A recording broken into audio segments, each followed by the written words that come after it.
Bonjour et bienvenue à tous dans le journal de l'économie. Le lancement de la 4G, c'est pour très bientôt. L'appel d'offres pour l'obtention des licences est prévu le 17 novembre prochain. C'est ce que vient d'annoncer l'ANRT. Dans un communiqué, l'agence affirme que la 4G permettra à l'utilisateur d'un téléphone mobile d'accéder à de nombreux services tels que le streaming en haute définition ou encore les appels visio.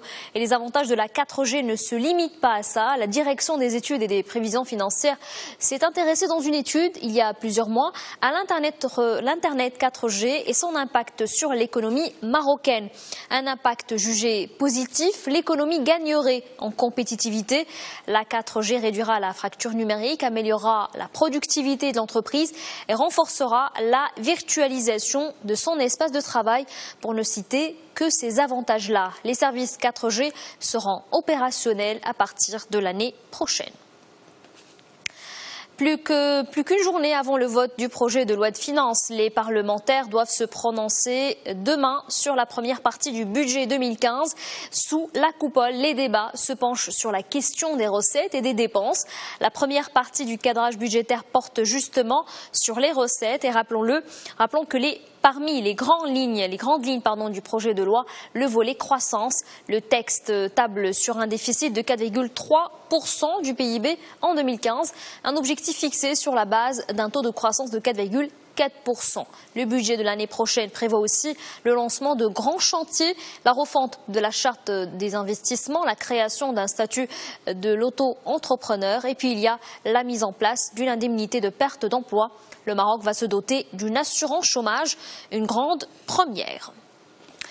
Les très petites et moyennes entreprises jouent un rôle crucial dans l'économie nationale. C'est le constat dressé par les participants à la campagne régionale TPME.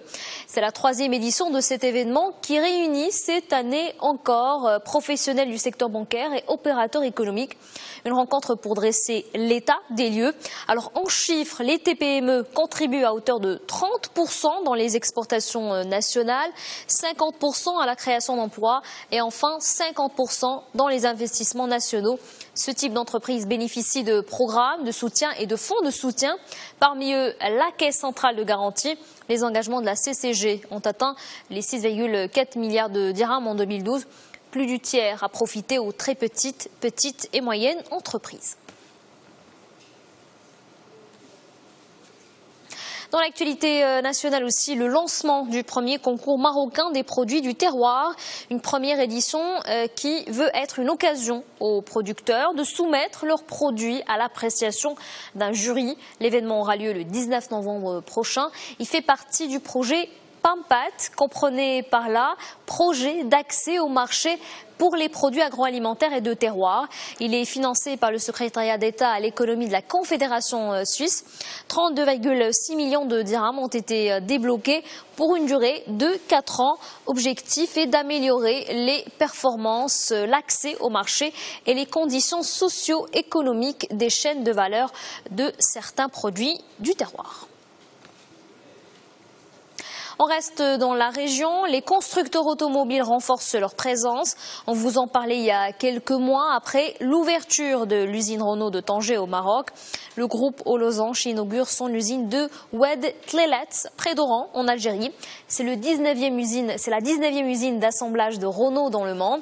Elle est détenue à 51% par l'État algérien. Les 49% qui restent reviennent aux constructeurs tricolores. La production de l'usine d'Algérie sera destinée au marché local. Elle fabriquera initialement la Symbol, une Clio 2 à coffre apparent. Il s'agit de la voiture la plus vendue par Renault en Algérie. Renault table aussi dans un premier temps à produire au moins 25 000 véhicules par an. Et puis l'objectif est d'atteindre ensuite 75 000 unités par an. Le site algérien devrait créer jusqu'à 10 000 emplois. De l'autre côté de la Méditerranée, l'Espagne peut souffler, son économie va mieux, son PIB devrait progresser de 1,2% en 2014, un chiffre qui marque une accélération de la croissance. Et en 2015, le PIB espagnol devrait croître de 1,7%. Ce sont les projections d'un cabinet d'audit et d'expertise comptable. Il rejoint à peu près les prévisions du gouvernement Rajoy.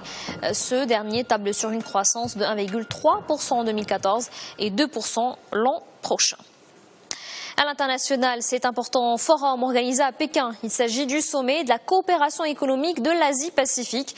Plusieurs chefs d'État ont été présents à l'ouverture ce lundi. Le président américain n'a pas manqué l'événement. Tout comme son homologue russe, le sommet va se pencher sur les projets d'élargissement et d'approfondissement du libre-échange régional. Rappelons que l'APEC représente 40% de la population mondiale, 57% du PIB de la planète et 44% des échanges commerciaux internationaux. Voilà pour l'actualité économique. Très bonne journée à tous sur notre antenne.